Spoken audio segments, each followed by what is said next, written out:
Shalom, shalom, everyone. This is Yaina Yisrael with another edition of our School of Knowledge on Thursday night at 7 o'clock p.m. We're going over the Passover feast and explaining exactly what it was, what it meant to everyone. We definitely will be putting this up on YouTube. We're going to put this up tonight so that everybody will have an understanding of what it is. If you'd like to join us on the Passover, we will have a conference call. It'll start on Sunday night at the time the sun goes down until Monday night. We will have one going on at some point during that time on Monday as well, so that you can participate. We will be on this call and this call only. The phone number is 319-527-9197, and the access code is 256039. Sunday night we'll start it off. We will have a prayer. We're going to have a prayer reading.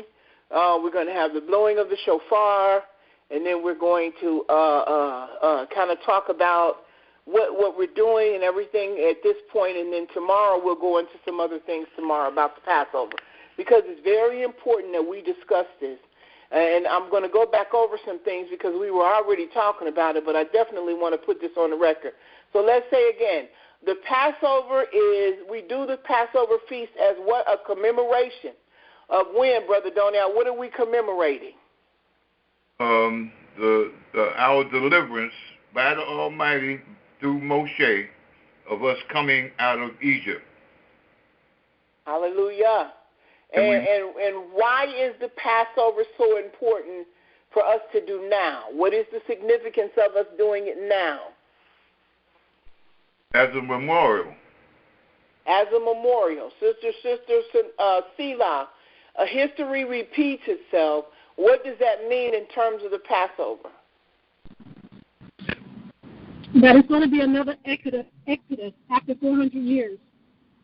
It is going to be another exodus out of the lands where we are scattered, and one day will be our last day in the lands of our captivity.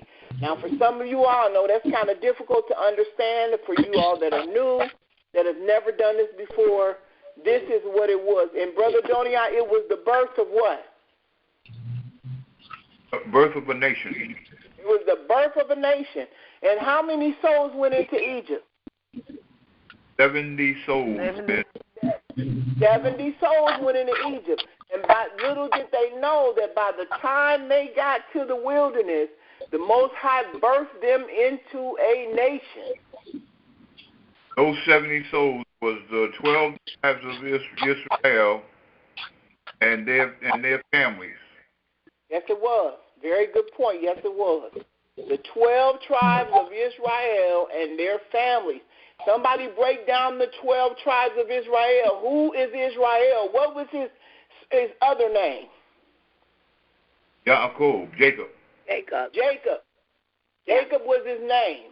And now we call him Yaakov because we don't use the letter J in the Hebrew language. We replace it with a Y. So his name was Yaakov, but the Bible says Jacob. And how many sons did Jacob have? Jacob had 12 sons. He had 12. And those 12 sons represent the 12 tribes of Israel. That's how we became the 12 tribes of Israel. All right, sounds really good. We're getting here now. So understanding that, then we understand how powerful the Passover, the commemoration of the Passover was, right? That is correct. You know, yes. You have to understand that we are the children of the book, which implies that we are the descendants of those same 12 tribes that came out of Egypt. So if you got to understand that, and because a lot of brothers and sisters can't figure that, you know, how that is figured, how we can say that. Well, the Torah lets us know, you understand, in so many words that we were. It talks about the slavery period, which was which was spoken of by the Almighty maybe 2,000, 5,000 years ago, and to Abraham. He told Abraham that his people would put to captivity in no uncertain terms for 400 years. And there's only one nation on the face of the earth that ever attained that feat. Right. Hallelujah. Bless his name. Now, this is very important. I'm sorry, someone else had a comment? Now, let me ask you this, because when I became conscious, we made some mistakes doing this thing. We made some mistakes doing the Passover itself. Is the Passover a church service? No, not at all. No, it's not. Where is the Passover supposed to be observed? In the home. At home. At home, in your own home. And you know why that's so important is because I even have seen Israelite camps create an event for the Passover like it was a church service. Well, let me tell you, or it was a feast for us to come together for. No, the Passover is meant to be observed in the house because they were preparing to leave Egypt the next morning. Everybody, and why was it important? What was the other reason why it was so important for the Passover to be in the house? What else was going on at the time at the Passover? The death angel was coming through there, wasn't it? Right. Yeah, so they had to do what to keep themselves from dying? They had to put blood over the The door and on each side of the post of the homes. Yes, ma'am. They had to put the blood over the doorpost and on the sides of the post so that the death angel would pass them by. It was not a party. Mm-hmm. It was a very, very traumatic experience because death was in the land. The death angel was there, and he took out what was the main source that he came to take out? The firstborn of Egypt. The firstborn of everybody. He said firstborn of every male, every female, and every beast. Right. I want to clear something up, Sister Yaina. See, the reason why they had holy convocations during early on here in America is because a lot of our brothers and sisters did not understand what the Passover was all about, and we were being. I understand that. We were being. Was wrong. We did it wrong too, Brother Donia. We did it wrong too because for many years we would invite our families to the Passover like it was an event. And until you really understand what it means, you understand that it's meant to be done inside of the house. Yeah, that's correct. But we had to learn that. Yeah. That's exactly what I'm saying. I had to learn it too because we did the same thing. It's just like the Feast of Tents. When we go into the tents, that particular feast is supposed to be observed and the tents outside. That is correct. You know what I'm saying? So when you know better, you do better. That is correct.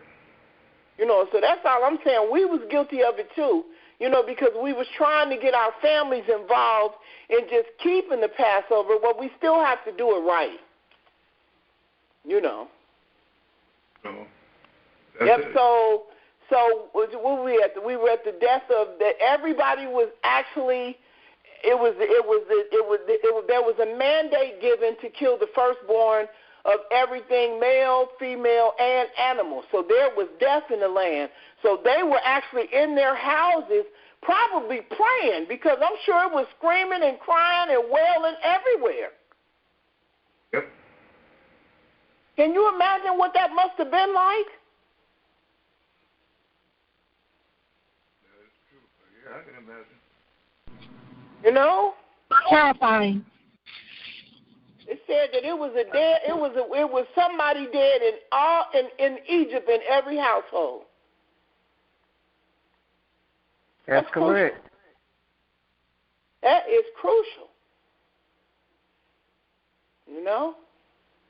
So, we have to put this in perspective and we have to do it the right way. Guess what? We do this and we become priests to the other nations by example. Exactly. Because we have to show them by example how this is supposed to be done. Now, can you imagine 500,000 people taking the day off to be able to celebrate the Passover and everybody in their homes? You know what an impact that would make?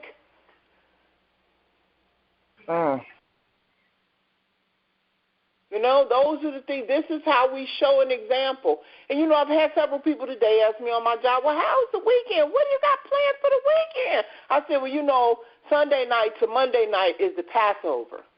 And this lady said, well, I know Easter is not celebrated until April. I said, that's not the same thing. I said, that is something that was created. I said, Passover is a high holy day. It's one of our high holy days. And she said, oh. So, you know, it is, you know what I'm saying? This is what we do. And this is how we, when the opportunity presents itself, this is what you tell them. I mean, you know, I didn't stand there and preach it going to know. I just answered her question and I kept it moving. She said, oh, okay. Yeah, this is how it's done. So, you know, we wanted to go over that this evening so that we know exactly what it was and where do we find this information out at. This is in Exodus chapter 12. So we're going to go to Exodus chapter 12. Chapter 12. And we're going to talk about the Passover because it's best to be able to read it out of the Scriptures. I mean, I could go into it and paraphrase it for you, but it's best to just go into the Scriptures, you know, and it's going to be right there for us to be able to see. Okay, so I'm going to open up my screen. No. Somebody say something? Let's go. All right, so let's go into, I'm going to open up my screen, and we are going to be able to see the screen, and then I'll explain, you know, more. We'll read it more in detail so that we understand it. But the biggest thing, the most important thing about this is that one day will be our last day and night into this country because Yah said what? He was coming to get us, didn't he? Yeah. He said that. And if you believe him, then we know that he does not lie.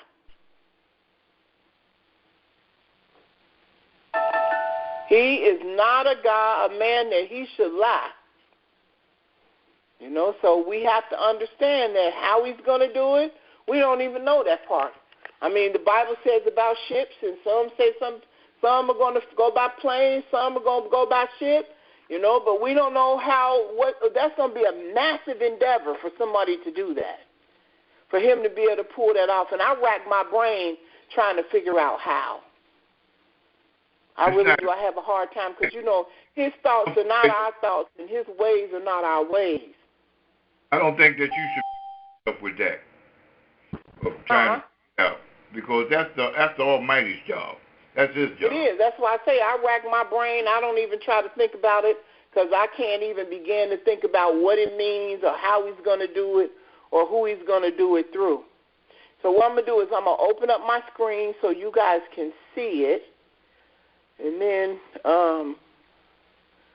okay, I think you can be able to see this. Our job is to gather ourselves and seek humility and righteousness amongst our brothers and sisters. Those of us that proclaim to be the children of Yisrael, the children of the book, the children of our God.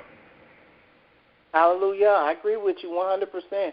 But, you know, the human part of you wants to figure out how in the world is he going to do it? Because the difference between now and then is back then we were all in one centralized location. That's correct. We were in one spot. But this time we're scattered all over the world. You know, but our God is mighty enough to be able to do it all if he wants to. He can stop time if he wants to. He can do whatever he wants to do. You know, but one thing we know he cannot do is lie. So if he tells us that he's coming to get us, then guess what? We're going to have something similar to the Passover. Now, I don't know about the death angel coming and going through the land like they did in Egypt. He didn't say that, but he did say that we were going to be leaving the lands of our captivity, and one day will be our last day in these lands. just like this was their last day in Egypt. This was their last day in Egypt. This was it. Wasn't anymore. All right, is Sister Eliezer with us today? She'll be here. Huh? She'll be in. Okay, well, I'm going to start reading until she gets here. We're in Exodus chapter 12, verse 1, and it says, And the Lord spake unto Moses and Aaron in the land of Egypt, saying, This month shall be unto you the beginning of months. It shall be the first month of the year to you. What is the first month of the year? March. Abib. What is it? Abib. Abib. It's the month of Abib. That month. What is that? When is that month on the calendar that we're on? March. It's in March usually. Absolutely. Mm-hmm. He said, Speak ye unto all the congregation of Israel, saying, In the 10th day of this month they shall take to them every man a lamb according to the house of their fathers, a lamb for an house. It says, And if the household be too little for the lamb, let him and his neighbor next unto his house take it according to the number of souls.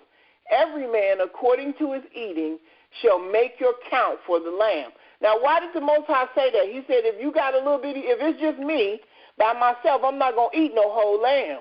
But he said, if you can get in with your next door neighbor, why did he say that? Why was that so important? Because he didn't want any food left over. He didn't want none to be left over. He wanted the animal to be eaten. He said, and let's see, it says, Your lamb shall be without blemish, a male of the first year. Ye shall take it out from the sheep or from the goat, and ye shall keep it unto the 14th day of the same month, and the whole assembly of the congregation of Israel shall kill it in the evening. So they got it on the 10th day. They picked it out on the 10th day, but they didn't kill it until the 14th day. That's correct. And this is what he said. He said, And they shall take the blood and strike it on the two side posts and on the upper doorposts of the houses wherein they shall eat it. Now, we know we cannot put blood on our doorposts. So as a representative of that blood, what are we going to do? Red ribbon. You're going to put a red ribbon over our doorpost, all the way from the top, all the way draped down on the sides to represent the blood over the doorpost. Because some of us live in apartment buildings, some of us live in houses. We really can't do that. Now, what I did is I went to the dollar store and bought me some ribbon, and that's what I have, and I still have it to this day. You can go get ribbon anywhere, Hobby Lobby, anywhere that you can get the ribbon at. Now, it's best to get it tomorrow, if you can get it tomorrow, or when the sun goes down on Saturday, because from sundown on Saturday to sundown on Sunday is your window of opportunity to have your meal cooked and all of the things that you're supposed to have done. Now, that's what we're going to do in commemoration of the blood. Okay? He said, And they shall eat it, and they shall eat the flesh in that night, roast with fire and unleavened bread, with bitter herbs they shall eat it. So now we don't have any. He said unleavened bread, which means no yeast. Now most of us buy those matzo crackers because you have to have an unleavened bread to go with this meal. Somebody else give some ideas about bitter herbs. What's some good ideas about bitter herbs? What are some of you all having? Horseradish. Horseradish, and what are you going to put over? You're going to put it over a salad, or what are you going to do with it? You can use. You could put it over some type of lettuce or parsley. Okay, that's a good idea. And then Diana, this is Brother Daoud. I had a question. Yes, sir.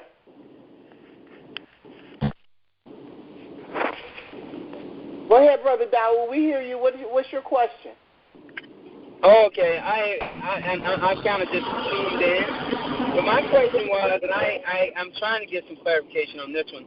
If we're vegan and vegetarian, I've asked one other brother this, and he said we should eat the lamb. So I'm going to throw the question at you. I tend to follow it more rigidly, so we're going to break our 20-year and for some of us 6-year no meat diet for the Passover. This is our first Passover. So do you think it's required that we do have to eat the lamb as well? Because I tend to think it is. Let me say this, no, because I don't eat lamb. I don't like lamb. I mean, you know what I'm saying? I can't. I've tried it. It makes me sick. And it's only because the animal smells real sweaty to me. I just don't do that. You can also, because it's a commemoration. You do not have to. I mean, you know what I'm saying? If you want to buy lamb, you can. This is done in commemoration of. So whatever you use as a substitute for meat, you can do that. Well, the way this other brother, Yonah Glob is his name, he described it as it's the three. You can have other things, but it's essential that you do the three. And I read the scripture, and I tried to find out. I saw lamb all over the place, so I just assumed maybe I should have it because it was the bitter herbs, the lamb, and the unleavened bread. And so I had already made up my mind, we'll have it. But I don't know if I get sick or whatever, but it was, I mean, I hear what you're saying as well. It's commemoration, so it's not necessarily. But I guess it's how strictly fall with it, right? I'm not sure. I mean, it's an individual thing. I mean, you know what I'm saying? If you want to have the lamb, because we're not killing the lamb either. I mean, you know what I'm saying? They ate the lamb that they killed. That's true. So you know what I'm saying? We're just doing this in memorial of. So it's up to the individual person. Can somebody else, if somebody else is on the line that you are, has everybody had lamb before? No, I have not. Say that again. What did you use as a substitute, Sister Levia?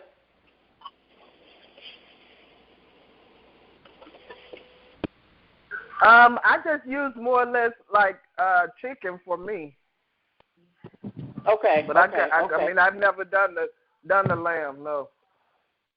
See, and that's how I was too. I couldn't eat. I can't. It makes me sick. I've tried it, and I've heard people say how good it tastes. Now, I have never eaten goat before. I may like goat because he said you could do a lamb or goat.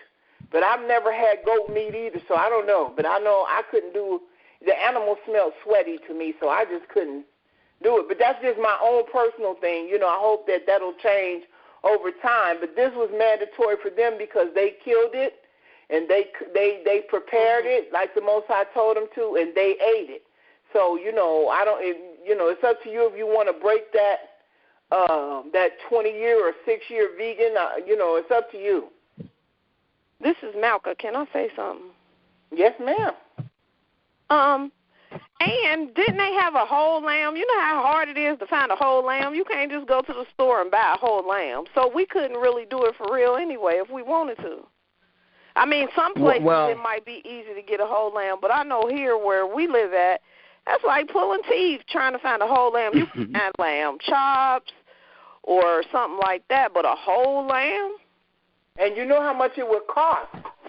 Oh, yeah, because I already know the lamb chops is pricey, but we eat those all the time in my house because the fresher the lamb is, the less gamier it is. If it's real gamey smelling, it's not good. I mean, it's old. It's been around for a while. The fresher it is, the less it shouldn't be gamey at all. Like when I make my lamb, I got spices and everything. By the time I rub them lamb chops down and grill them up, it's like eating barbecue. You can't tell. My lamb be the bomb. I'm going to just put it out there. But I'm just saying you can't get a whole lamb nowhere here. We're in a captive state, and it's just a memorial. You understand what I'm saying? This is just we just supposed to remember and do and act accordingly. Because when we go back into it says that we must do this continuously in our dwellings year after year. You understand? For the rest of our lives. That's what it says. In remembrance of our coming out of Egypt. In remembrance of us building a nation at that particular time. You understand? Now, as far as the lamb is concerned, we did that when we had a congregation. We did that. We bought a lamb. You understand? They cooked it on the grill. You understand? And everybody got a little piece of the lamb. It was about 200 families at that particular time, not counting the children. And we did that. You understand? Now, but like Sister Yaina had mentioned, you understand, it does not have to be outdoors or in a 200 family congregation. You can do it in your household, which you're supposed to actually, and you're supposed to have a holy convocation. Like if you during the time of when they had people working for them, there was the stranger that was living with them, and so they had a holy convocation. They cooked the lamb. Everybody got a piece of it. You understand, or whatever, and they burned it up. You understand, or whatever was left, they burned it up. You understand? So, but this is supposed to be a memorial. Right. Yeah, so you should be able to get something to symbolize the lamb. If you don't eat meat, you should be able to get something to represent the lamb. Like if you eat tofu or whatever, meat or whatever it is you do, you should be able to get something in place of the lamb as just symbolic, a memorial of the event. Mm-hmm. Well, that's what I was. Why can't you just have a lamb bone? You don't even have to. That would be symbolic of the lamb, and you don't have to eat it, but just have that there. Or not even that. If you eat tofu or whatever meat substitute you eat, you can use that in place of the lamb. Because I've been studying a lot, and a lot of people, some people like Levia, they do chicken. They don't even do lamb, but the chicken is in place of what would normally be a lamb. So it can all be symbolic. If you got something to represent the lamb, you don't have to just eat meat that one day and you haven't eaten meat, because it will make you sick. And this is not a holy day where you go up to the temple, you understand, and bring an offering. This is done in your household. Right.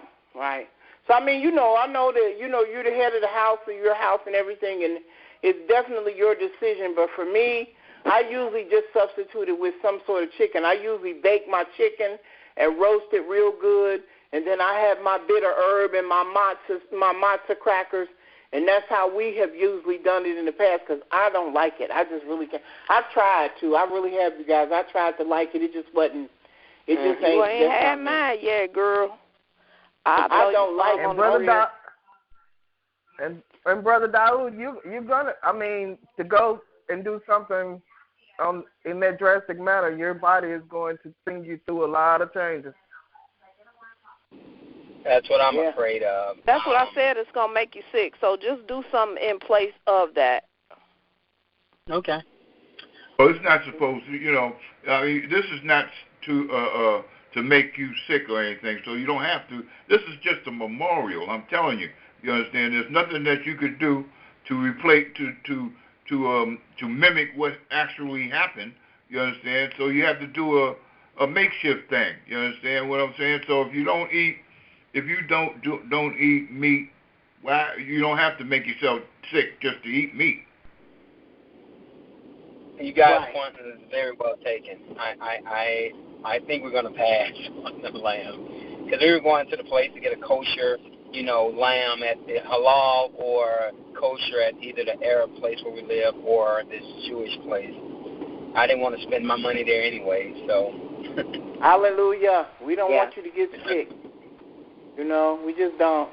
So we have that. Is that pretty much settled in? We know that for everybody that's on the line, if you want to have the lamb, you can do that. If you don't usually eat meat, it's not a time for you to break that. If you don't usually eat meat, whatever you use as a substitute for meat, you can use that as it, because it's just a memorial to remember what our ancestors went through, because we're going to leave here and go through.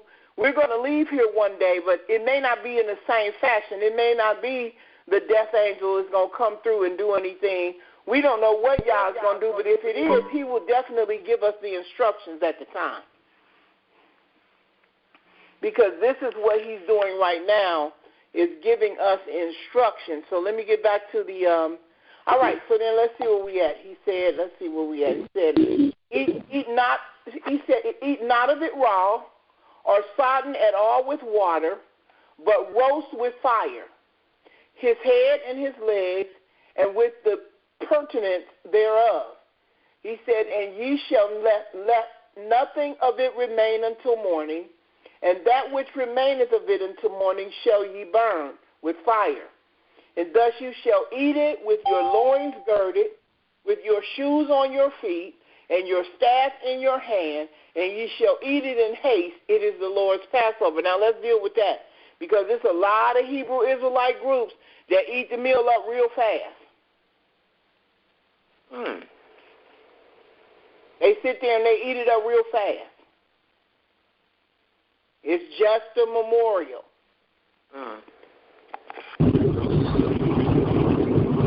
And for verse 12, we're in Exodus chapter 12, verse 12. For I will pass through the land of Egypt this night, and will smite all the firstborn in the land of Egypt, both man and beast, and against all the gods of Egypt will I execute judgment. I am the Lord. What does he mean, against all the gods of Egypt?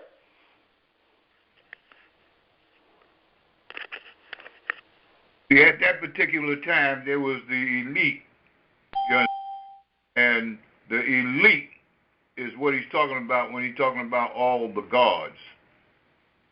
They were considered gods over in that land. All of those elite guys, you understand? That's just like Trump's cabinet. Okay. So he said, I'm going to pass through and kill the firstborn of every household that didn't have what? What was the prerequisite that you had to have? That blood across around the door. Had to have that blood around the door. So we know that symbolically we can't do that either. We can't have the blood around the doorpost, because, we're not in our own land. Now, once we get in our own land, it's possibility we'll be able to do that, but we can't do that right now. Read the part about the gods again. Let me see. It says, for I will pass through the land of Egypt this night, and will smite all the firstborn in the land of Egypt, both man and beast. And against all the gods of Egypt will I execute judgment. I am the Lord.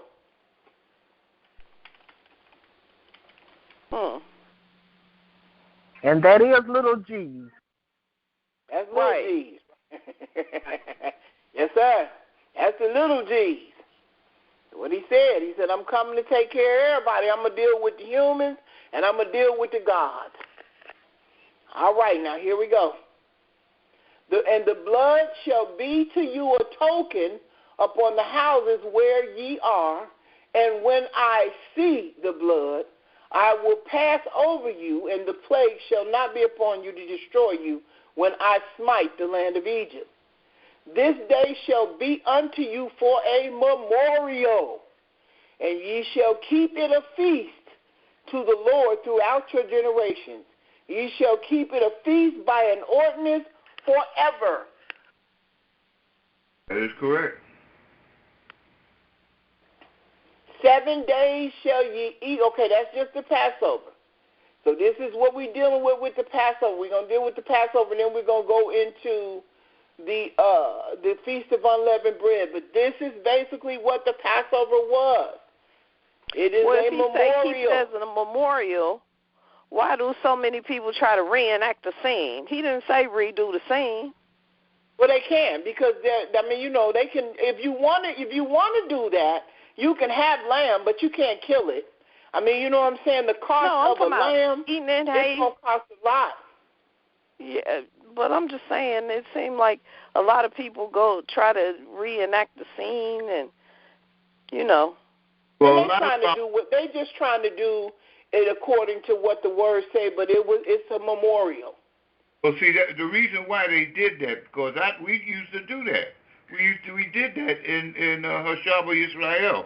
We had the lamb, we had all of those stuff, but we had a holy convocation.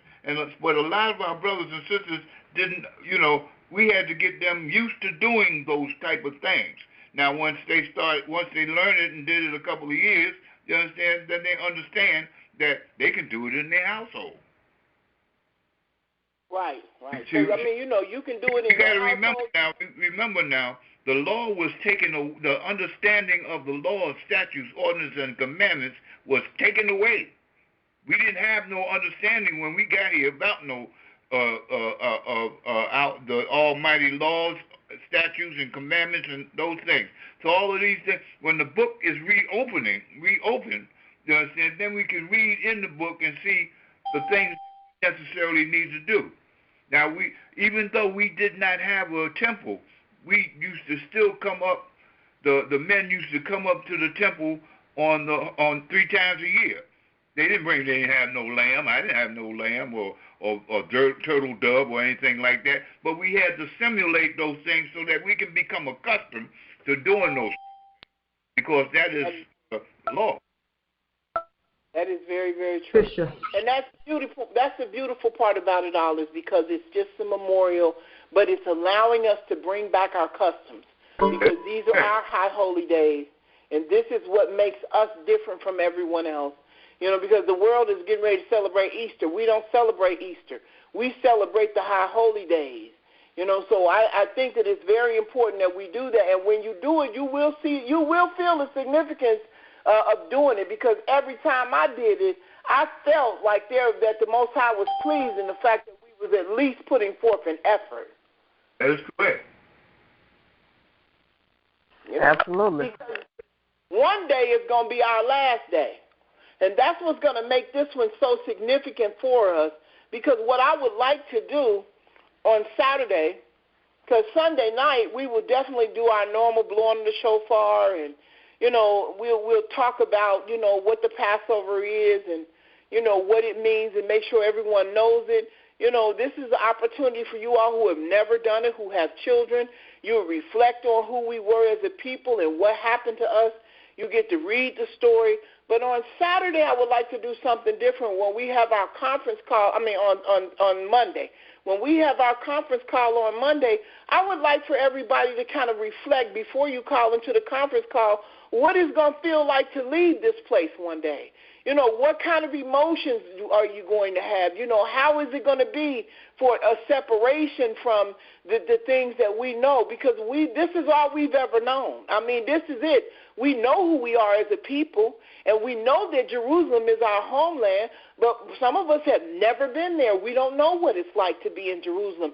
We don't know what it's like to walk the streets, to be over in that side of the country. But the Most High said that He was going to take us back. So we know that our journey is on our way back. This is going to be this is going to be a distant memory if we remember it at all at some point, that, once we get into the place where we're supposed to be, how do you think that's going to feel?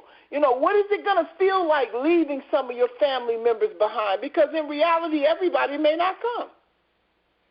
Well, you have to look at it the way, when they was coming out of Egypt, everybody didn't go. And I'm sure that the ones that did go, they harbored some resentments and all kinds of emotions that they were feeling, because they was leaving loved ones, they was leaving that dwelling that they lived in. You understand? That neighborhood that they knew, and they was going into something unknown. Period. That's exactly what's getting ready to happen to us. And that's why Monday I would like for us to have that kind of a show. I would like for you to call into the conference call and we talk about it, because this is the first time for some of you all to have ever done it. And what we used to do when we had the Knesset was that we would have like a video camera, and we would go around to different people and say, this is it. This is our last day here. How do you feel about that? Tomorrow we're leaving. It was just simulated, but one day it's going to be like that for real. We won't be in one location. We'll be in our houses getting ready to go, which means we leave all of this behind. You won't be able to pack up nothing. He said, come, just bring you. I got you covered. The rest of the stuff I got for you. You ain't got to bring no clothes. You don't have to bring no nothing. Just bring you, and I have everything else prepared for you. So that's going to be, different. We so used to sitting down at the computer, the computer has become a part of our everyday lives and the things that we do. This is how we study. This is how we're communicating with each other all over the country, all over the world.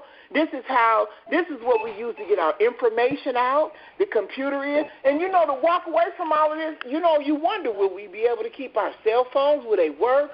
Are we going to be able to call back and say, the wilderness is cool, man, you missed it, you should have came? Or is it going to be, is it just going to be cut communication and you won't know about it until you get there? So those are the things that we will reflect on tomorrow, how the Most High is repeating it again. History is repeating itself because one day will be our last day. I looked around at my job today and I saw all the people, and I like the people on my job. I don't have a problem with anybody, but I said, one day I'll never see these people ever again. Ever again. So just wanted to put that out there. Anybody else have any questions at all about the Passover? Anything? So we know that Sunday at sundown, we're going to call into this number. But we're going to make sure it's nice and dark because the sun goes down here at 8:02. Hi, refill on the water. Yeah. But some of you all may be in a place where the sun doesn't go down, at that particular time. But it'll start at sundown wherever you are. But we're going to meet at 8. We're going to meet at 8:00 on this number on Sunday. Because of some of you all's time difference, you at least have a moment to prepare before this actually takes place. Eastern Standard Time. Some of us, it'll already be. Eastern Standard Time? Yes, sir. Eastern Standard Time. Now, for you all that are on Mountain Time or Mountain Central or whatever that is, or even if you're out on the West Coast, your hours may be different, and you'll have a head start. You'll be able to come into the call, and then once the sun goes down, it starts. Because guess what? The very next morning, it was out of there. Hallelujah. It was gone. Hallelujah. Hallelujah. Now we're going into the Feast of Unleavened Bread. It says, this is verse 15. It says, 7 days shall you eat unleavened bread. Well, that means no yeast in your house. So make sure you go through and check everything. Like I said, if you have a shed out back of your house or something, and you have a bunch of flour and all that kind of stuff, put it in some Ziploc bags, put it in some bags, and take it out of your dwelling where you live.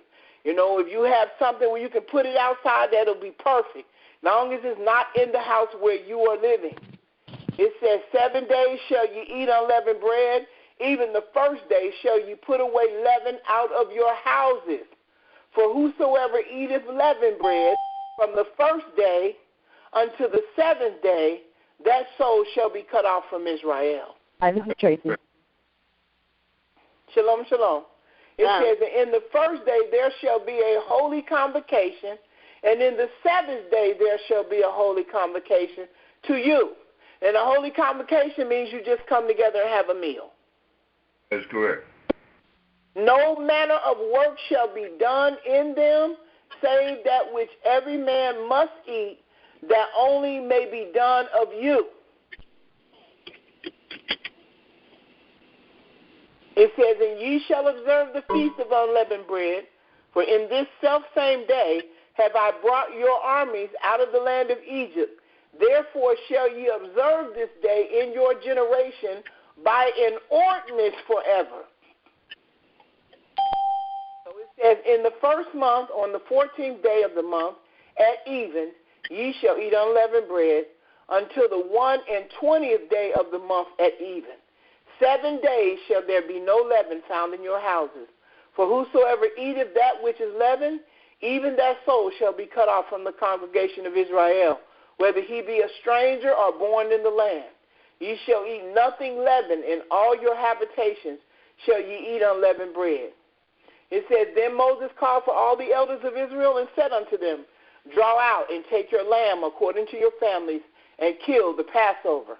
And ye shall take a bunch of hyssop and dip it into the blood that is in the basin, and strike the lintel and the 2 side posts of the door that is in the basin, and none of you shall go out of the door of his house until morning. That is why we know it is done in the house. It is not a church service. It is not a service for Knesset. It is supposed to be in the houses. It says, for the Lord will pass through to smite the Egyptians, and when he see the blood upon the lintel and on the two sides of the post, the Lord shall pass over the door and will not suffer the destroyer to come into your houses to smite you. Again, in your house. And ye shall observe this thing for an ordinance to thee and to thy sons forever. It says, and it shall come to pass when ye be come to the land which the Lord will give you, according as he has promised, that ye shall keep this service. And it shall come to pass when your children shall say unto you, What mean ye by this service? That ye shall say, It is the sacrifice of the Lord's Passover, who passed over the houses of the children of Israel in Egypt, when he smote the Egyptians and delivered our houses. And the people bowed their head and worshipped. And the children of Israel went away and did as the Lord had commanded Moses and Aaron, so did they. And it came to pass at midnight that the Lord smote all the firstborn in the land of Egypt, from the firstborn of Pharaoh that sat on his throne unto the firstborn of the captive that was in the dungeon, and all the firstborn of the cattle. And Pharaoh rose up in the night, he and all of his servants, and all the Egyptians, and there was a great cry in Egypt, for there was not a house where there was not one dead.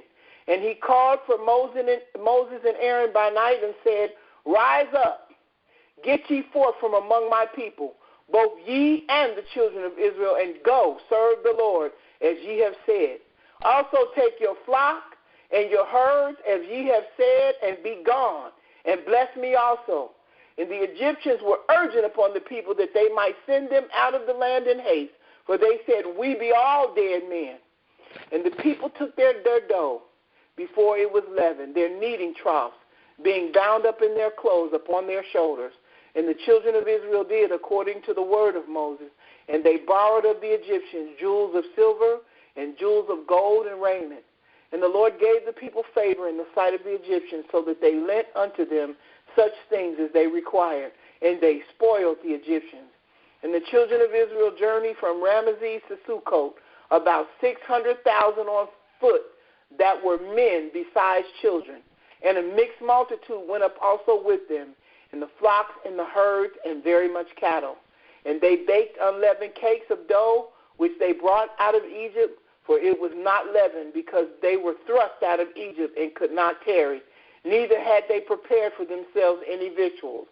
So they didn't bring no food with them, because they got them out of there really quick. Now the sojourning of the children of Israel who dwelt in Egypt was 430 years.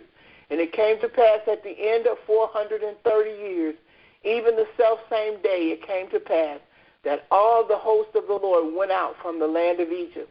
It was a night to be much observed unto the Lord, for bringing them out of the land of Egypt.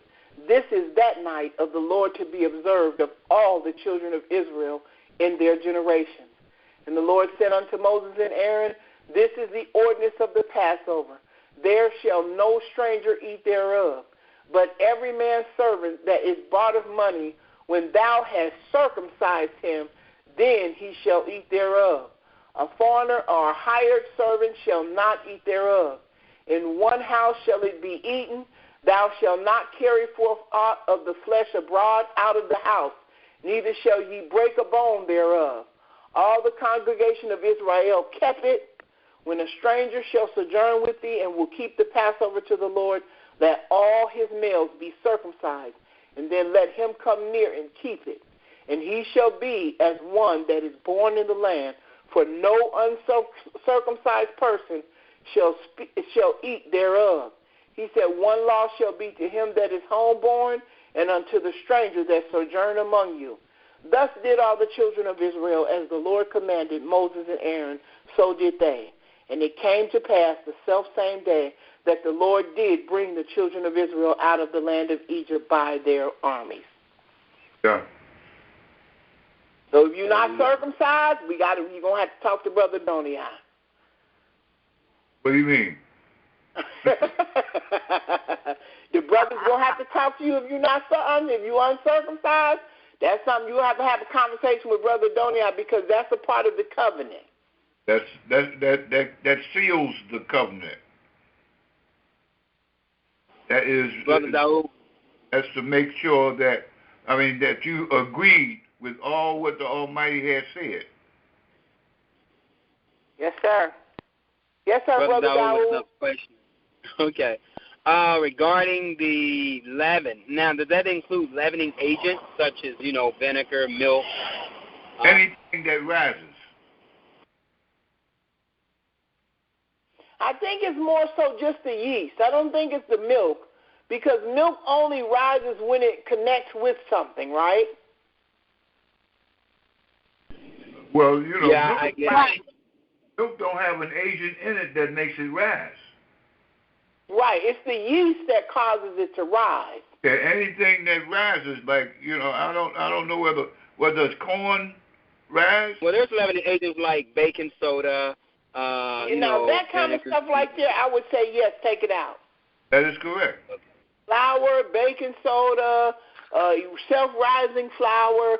That's why, we were telling everybody, don't go to the grocery store and fill up your cabinets, especially if you don't have anywhere to put it.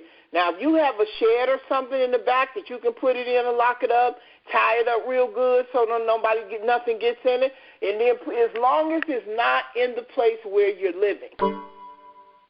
In your dwelling, yeah. Right. What about crackers? Read the back of the label. Some crackers do have yeast in them. Okay. Read the back of all of your labels from everything in there to make sure that there's no yeast in it anywhere. And if it is, just tie it up and put it outside of your dwelling. And, if it's something like crackers and stuff, you can just set that outside the door. Right, okay. Yep. Because I thought spaghetti and noodles as long as it's not in where you are living.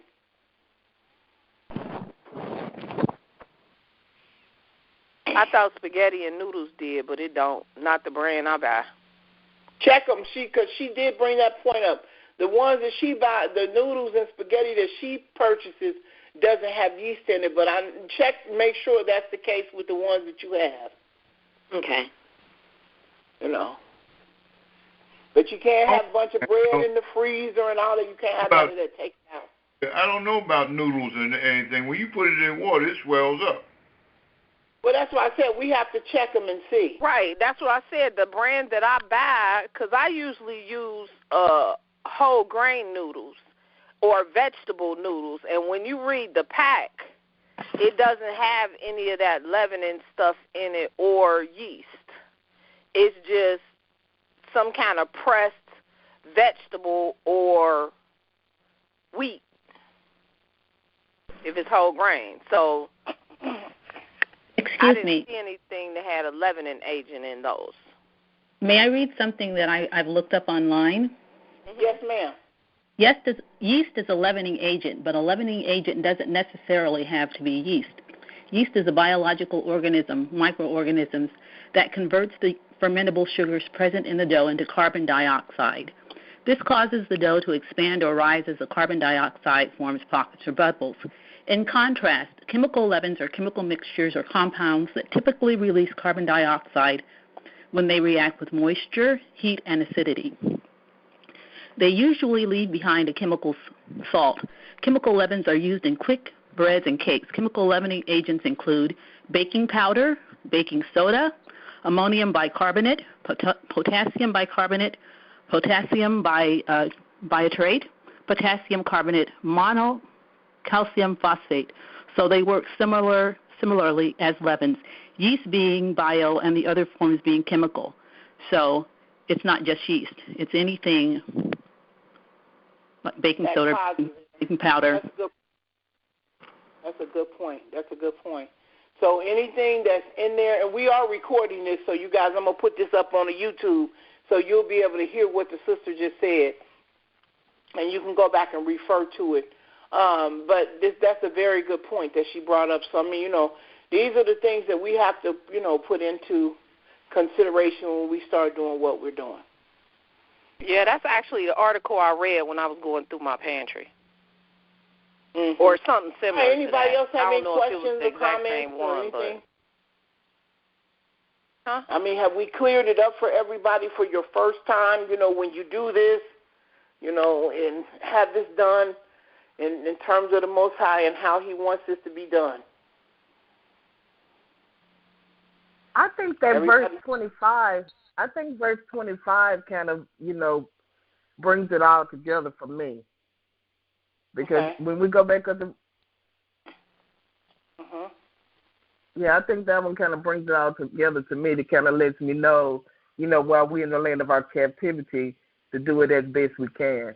But that 25 basically just tells me when He does, Because when you're in somebody else's land trying to observe these things which they don't do, and that's a whole other issue because, to me, well, it's really not given to the Christian to do because the Christian can't do this.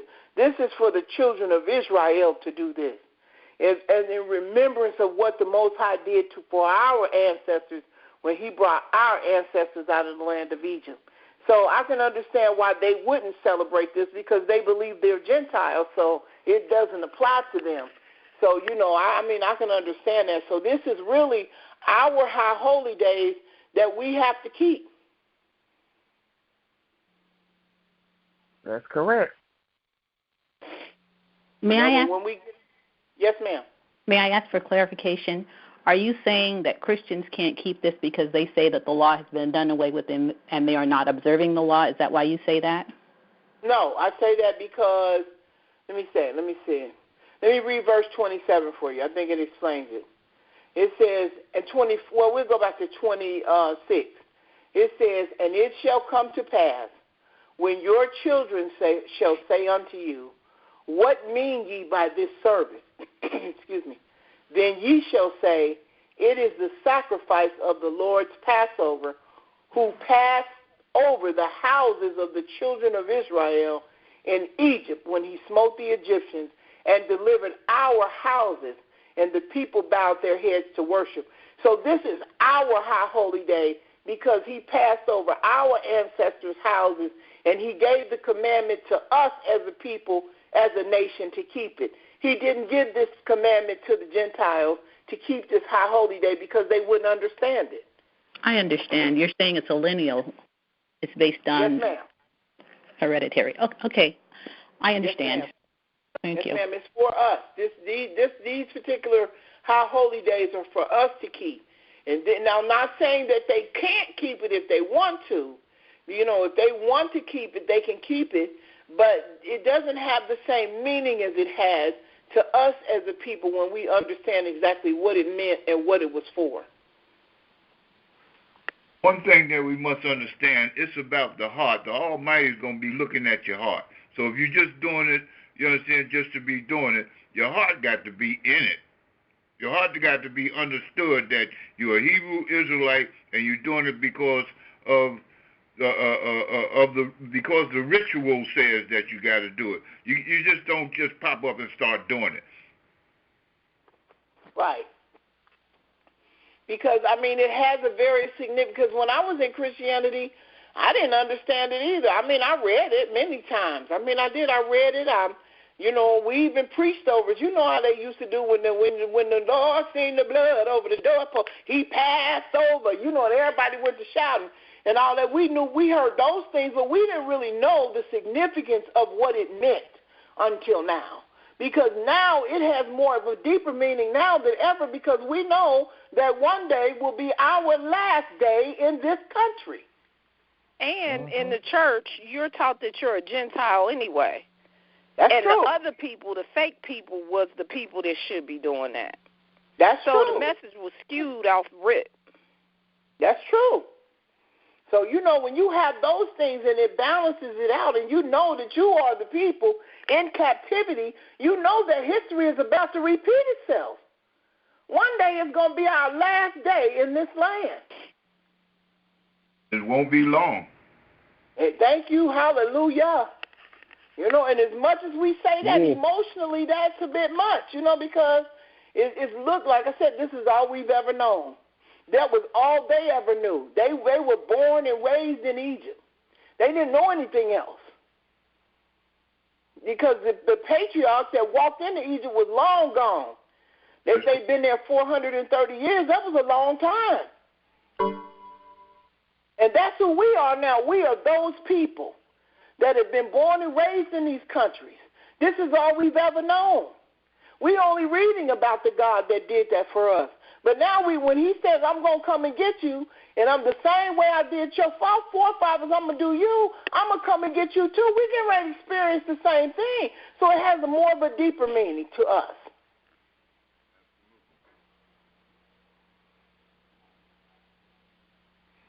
You know, one day this is going to be our last night in this country.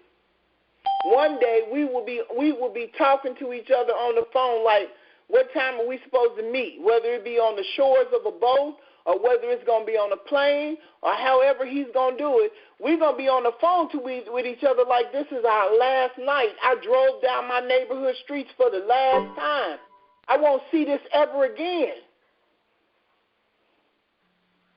And for a lot of people, that's hard to accept. It's like, where are you going? You going back home. He said he was going to take us back home. We have to always remember that we did not come here by choice. We were brought here by force because of a prophecy that had to fulfill itself. We had to come to this captivity and live in this captivity to even understand today what all of this means. And like I said earlier, I don't know how he's going to do it. I rack my brain sometimes trying to figure it out, and then I finally come to the conclusion there ain't no need in you trying to figure that out. But he said he was going to do it, and he can't lie. So all we have to do is keep the faith and keep it moving and be prepared to move when he say it's time to move. That's all we can do. And like I said, most of us have families that's in church 2, 3, 4 generations. They ain't hearing us. They don't want to hear us. We got kids that won't hear us. My kids say, don't tell me all that stuff. When it's time to go, just let me know, because wherever you're going to be, I'm going to be on the boat with you. You know, and I'm like, well, we'll see. You know, I hope it's cut and dry like that. So, I mean, you know, it was a very emotional time for them. And the same thing is going to be for us. It's going to be a very emotional time for us as a people. It's going to be very emotional. You know? Some people have been on their jobs 10 and 20 years. You've been with them same people for 10 and 20 years for 8 hours a day, 5 days a week. That's a long time. Well, the captivity is emotional itself. Yes, ma'am. Yes, ma'am. Yes, ma'am, it is. When absolutely. The captivity. Yeah. God was showing on the he was on YouTube. He was showing, you know, how black women are getting beat up at the like the beauty supply places. You know, being attacked by those the other nations, and no, everybody's just standing up there. Oh, calm down, calm down, calm down, man. That's not me. You know, I know that I would have been involved in that. You know, what are you doing? Right. You know. I wasn't raised just to stand by, but you know, folks are different nowadays. I don't know. Black folks are more scarier now, and I don't get it. Mhm. Because it's time for us to leave. It's time for us to leave. It really is, and you know they only get that off on the people that they know they can, because they'll size you up first. They know not to mess with you. Trust me. Well, they're having fun. The numbers are rising. It seems like that some of that stuff might even be staged. I mean, they've gone so far as to stage so many different things. You just never know these days to try to put the fear back in us. That's true. You know, but one thing about it is when this captivity is over, y'all going to fight our battles. We ain't going to be begging for the police. You're not going to be begging for the court. Hallelujah. Y'all's coming to fight our battles when this is over, because the sentence that we're serving is his sentence. It has nothing to do with them. You know? And just like he told Moshe, he said, go tell the children of Israel that I have heard their cry. That's what the whole day of repentance is about that we're getting ready for in 2019. So that once this is up, we can go before the Most High and cry out to him as a nation and tell him we're ready to go.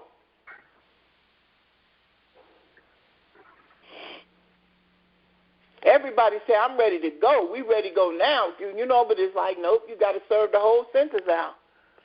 You know. It just might be funny to me that it seems like the bottom is falling out of everything around us right now. Mhm. Mhm. It ain't no coincidence. No. We got next. We got next. Hallelujah. Absolutely. You know, so that's the power of it all. That's the blessing in it all, is to know that we got next. You know, but before we can actually control or the mantle is passed to us to do what we need to do, we've got to go through the wilderness first, or we've got to go through a proving period first, you know, but the process has already started. The process has already started. And this is how we started. And I'm so proud of everybody that's become conscious, that want to even keep the Passover. That's a blessing. Because this is what we're supposed to do as a nation, is to help everybody know what it means, do it the right way, the best that we can do it, and as a memorial, do it and set aside so we can do it and go from there. That's all we can do. So, I mean, you know, I think that, like I said, if you guys want to invite family members, you know, for Saturday's class, we're going to touch on it just a little bit on Saturday, because I'm putting this up on YouTube tonight so that you will have that. And we're going to title it The Sacrifice of Yah's Passover. And we're going to put that up there tonight. It will probably be in the morning because it takes a minute for us to get these together in this program that we're working with, the software program. But it will definitely be up so that we don't have to keep going over it and over and over. They can just go back and play it and listen to it. No, but we will be on this call Sunday night at 8 o'clock. I know it's not going to be dark everywhere for everybody, but at least you'll get a head start so that yours will start when the sun goes down. But we ask everybody to have their food already prepared. You know, you have from sundown on Saturday to sundown on Sunday to prepare your meal and have everything going.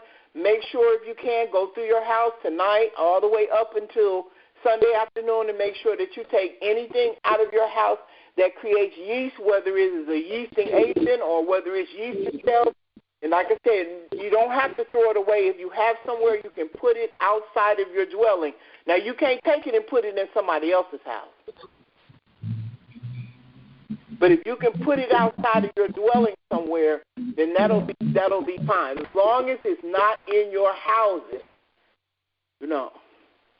And that's going to be for 7 days. And then you eat on the first day of the Passover. We'll come together again on Tuesday night, which will be the first convocation for the Feast of Unleavened Bread.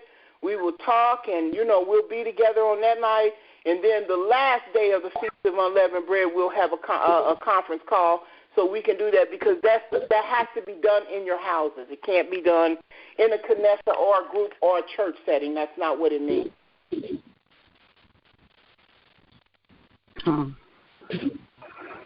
Any questions? Brother Donnie, are you going to sing for us this year too? Well, I'm looking for a song, a face-up, song for face-up. All right, we got Brother Donnie singing. Y'all better put the word out. Brother Donnie going to be singing. He has a very nice voice too. I mean, you know, it's the things that you would do if you were in your houses.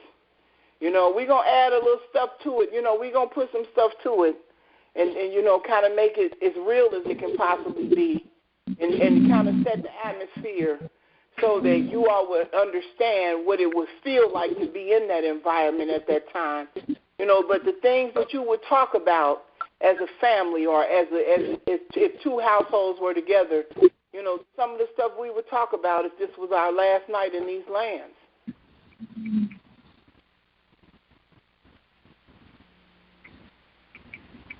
All right. That makes it feel all the more real. Yeah. Absolutely. I mean, you know, it's not going to be It was a very emotional time, and it's getting emotional now for me. I mean, because the closer we get to that 2019 mark, it's like, man, what is going to be the difference between then and now? What are we is it going to be a different feeling? What is the Lord going to do, or the Most High going to do to make us know that the sentence has been served? Will he come to our defense, when we're approached for no reason, or will he be there? Will he send the host of heaven to be there at our defense? Things go wrong, you just don't know what is going to happen.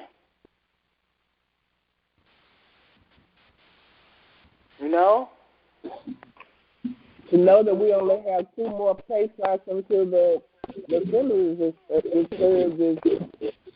very stunning. You sound real muffled, Sister Levine.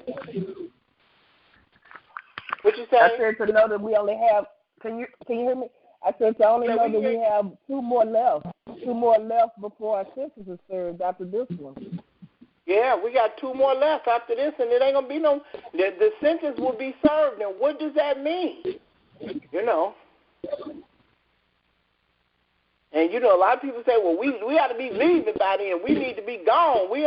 That's not what the scripture says. The scripture says that we will serve our sentence.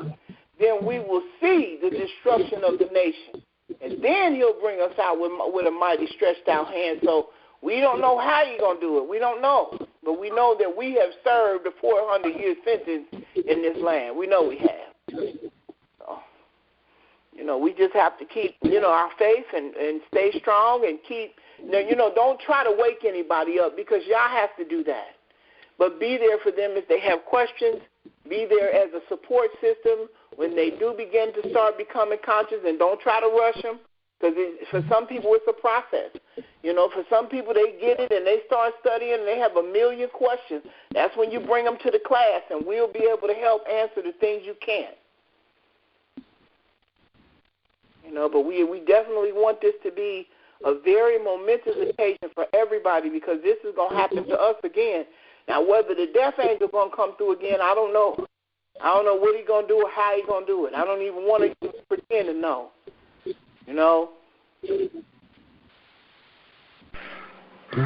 But we believe that. Go ahead. I'm sorry. Where is the scripture found that speaks of when our sentence is served, He will bring us out? Genesis chapter 15. Okay. When Abraham had the dream, he said that. Let me get it for you. Pick it up here. Now, there are multiple scriptures that say He's going to bring us out from the north country, and we will definitely talk about that tomorrow. But Genesis chapter on Saturday. But Genesis chapter 15 is when He gave Abraham the dream. And what He did was He told him to gather up some animals. And He took a heifer of 3 years old and a she-goat and a ram of 3 years old and a turtle dove and a pigeon. And He cut the ram and the heifer and the she-goat in half and kind of made like a pathway with them. But the animals He didn't cut. The Most High told him not to divide the animals. And it said when the sun was going down, that Abram fell into a deep sleep. And it says, and I'm in verse 12, and lo, a horror of great darkness fell upon him. Now, I had a young brother tell me that he was dreaming about us in captivity at that point. It was grim. And he said unto Abram, know of a surety that thy seed shall be a stranger in a land that is not theirs, and shall serve them, and they shall afflict them 400 years. And also that nation whom they shall serve will I judge, and afterwards shall they come out with great substance. So there's a process. We got to serve the sentence, and then there's going to be a judgment of the nation, and then afterwards that we will come out with great substance. Now, some people would be like, well, and we don't want to get into this too much, but some people be like, well, we're scattered all over the place. How can one nation be in charge of it? But there is one group that has to go first. Who has to go first? Judah. Judah's got to go first. And we know that Yehudah is in America. That is correct. That's right. So Yehudah has to go first before any other tribes can go anywhere. We have to lay the groundwork. We have to be the example, and we have to go first. Absolutely. So, in all the cases, he says, send Yehudah first. Because we're the royal seed, so we have to go first. We have to be the one to lay everything down. It has to be us, because all the other tribes have to bow down to us. So that is one of them, and that is pretty much basically our class for today. I hope everyone got something out of this, and it would help to bring some clarity to it, where we know that this is just a memorial. Now I'm going to say this. Once we get in our own land, and we start raising our own animals, my taste for lamb might change. I'm just assuming it's because we're here. But I'm like I said, for those who are vegan and don't eat meat, you can use your whatever meat substitute you have. You can use it for that. Because we're just doing it as a memorial. As long as you have a meat and a bitter herb and unleavened bread, I think that you'll be okay. Anybody have any questions before we dismiss? I got a comment. It's not supposed to be a burden. You understand? No. Especially in these days and times. You understand? We just coming back to our understanding of who the Almighty is and who we are to the Almighty. You understand? So we're going to go through some isms and schisms. You understand? To try to get it right. You understand? Just as long as your heart is in it, your heart that you want to make this change, you want to come back to the Almighty. You're sick and tired of being in this condition that we're in. We don't govern nothing. We don't have anything. You understand? They come along. You take your money and you buy your house. They'll come along with eminent domain. You understand? And give you pennies on a dollar for your own house. Come on, you don't own nothing. You understand? I'm sick to death of that. Yeah, that's true. All right. Well, you know what? I hope that you all have enjoyed the class. We will definitely be here on Saturday on Shabbat, and we're going to go into some other things on Shabbat. This will be on YouTube as soon as possible, so you'll have it to reference, and we ask that you guys join us on Sunday evening. And we will definitely be going through something as we come together over the phone and be able to talk to each other from our houses, because this has to be celebrated in the houses. And then we'll go from there. And if there's nothing else, I'd like to say shalom, shalom to everybody, and we will see you on Shabbat. Shabbat shalom.